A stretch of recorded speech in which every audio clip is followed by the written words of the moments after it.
讲到咱台湾即摆来到大水期，目前是水情真紧张。苗栗县政府今日也建议农业部和苗栗市的乡镇市1599公顷的早冬场，莫搁再引残，强制休耕争取补偿，减少这农民的损失。若新竹宝山含宝治水库欠水率也存无到3成，地区的厂商呢也启动自主省水措施来应用。若气象署也讲呢，就要等到5、6月啊，黄sơn河到位，水情才有机会改善。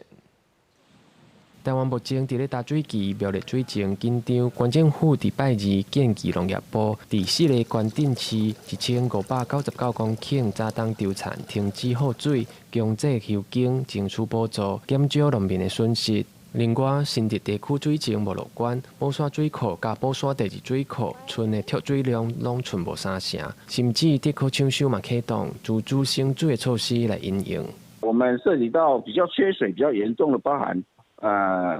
公馆乡、铜锣乡、后龙镇跟头份市，这个总共加起来大概有1599公顷的一个水稻田。这个部分，因为这个部分比较缺水，所以这个水稻田目前可能因为缺水而导致后续的成长受到阻碍。气象署说明，目前还未观察到有大量的南平水汽入来台湾，拍算要等到5月、6月黄sơn河到位，水情才会改善。春天的雨的话，它并不是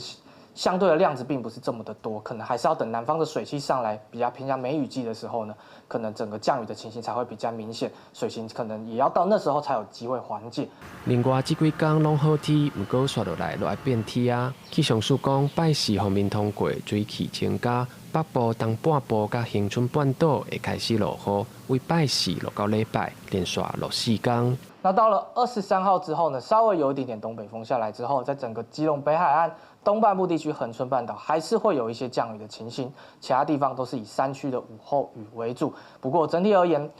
大致上到23号之后呢，西半部地区它还是以稳定的天气为主。气象署提醒，虽然水汽有较增加，加减有雨水，不过大水期会阁持续一段时间，嘛呼吁民众用水就要较省咧。记者吴金阳、王志光台北报道。